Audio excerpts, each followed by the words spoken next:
If we talk about Belarus, I don't know how many people know where is Belarus, because a lot of people get confused. This is Russia? Is it an independent state? Not much people know about it. But the interesting fact is, in 1991, the country got independence.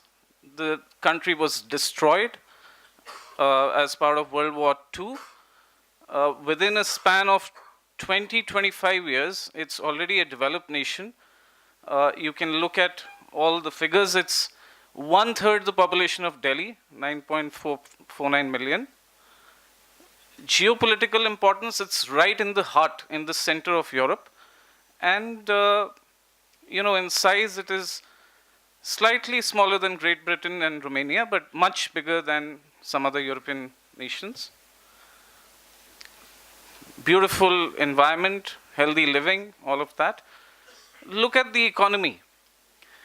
Export-oriented industries, automobile, petrochemistry, optics, lasers. How many of us would know in this room that Viber, there was a talk of WhatsApp. Viber is a technology coming from Belarus.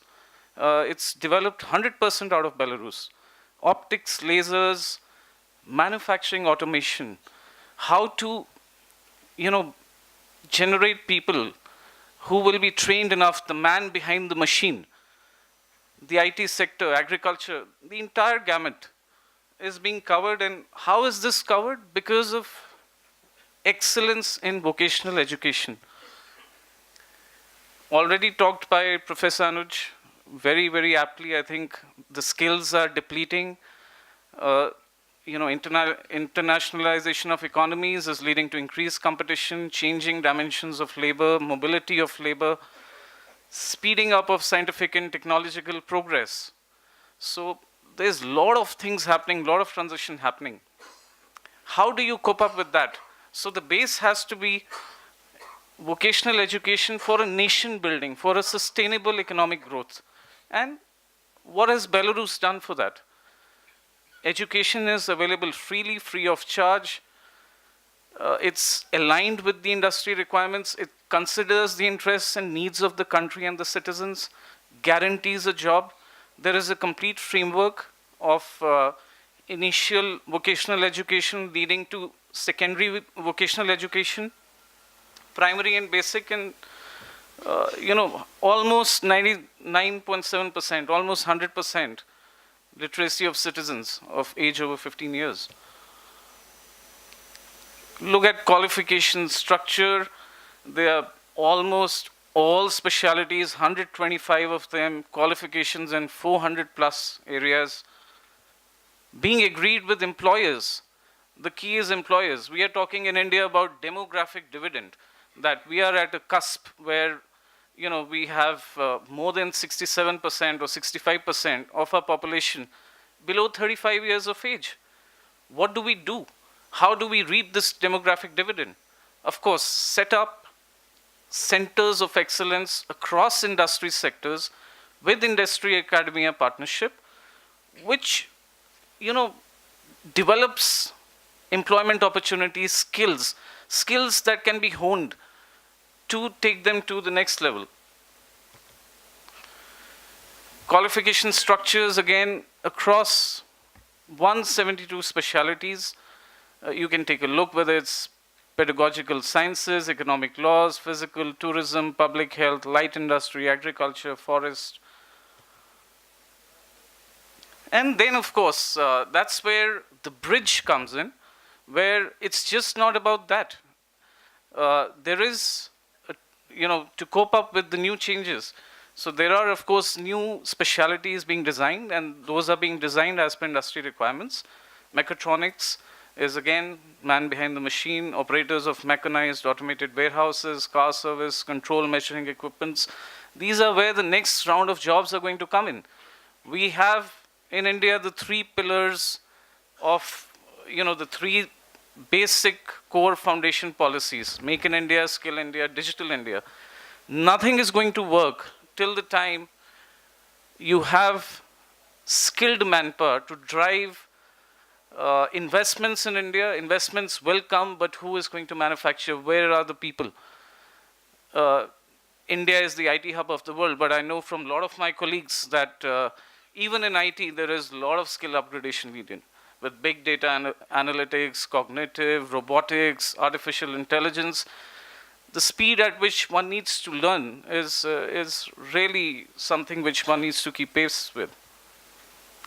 So it's just simple framework vision. It's a forward-looking vision, how to make vocational education attractive for the population of the country, provide high quality, easy accessibility, flexibility in terms of doing vocational education and aligning it with higher education.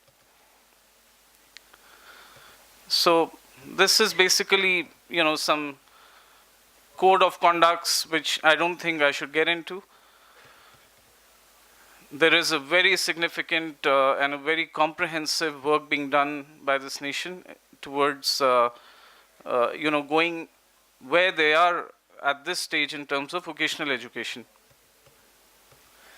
So I think the best would be just to give you a quick snapshot of some centers of excellence. I'm not touching about employers' policies. And so wet resource centers of excellence. This is what is my key message. I think we need to set up centers of excellence where each and every economic activity is being focused upon. There is educational complexes, there are resources, you have new technologies, new tactics, advanced training, upskilling, young people going through a lot of new technology training.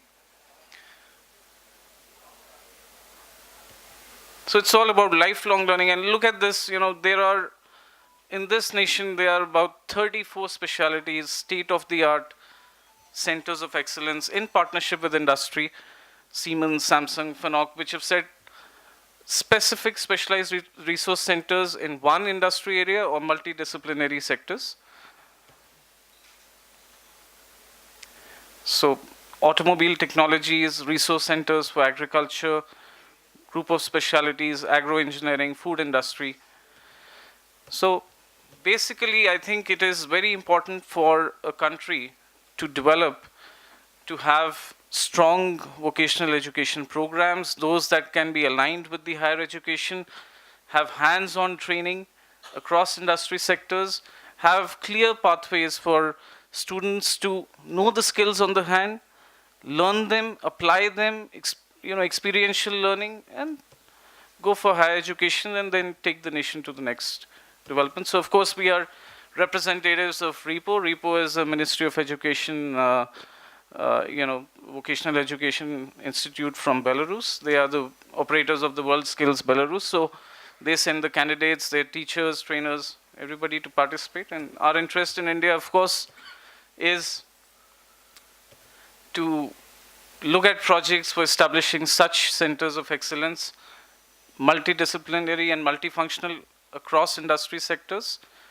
development of educational programs, initial, secondary, VET, and further adult education, provision of VET for Indian students, and of course, professional competency, increasing competency for staff, training, retraining, skill upgrading.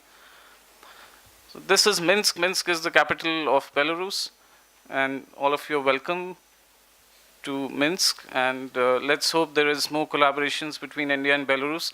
As I speak already, a lot of work is being done in this area, and we are expecting more and more students and more partnerships from industry to join hands with us and set up such centers of excellence. Thank you so much. It's a pleasure.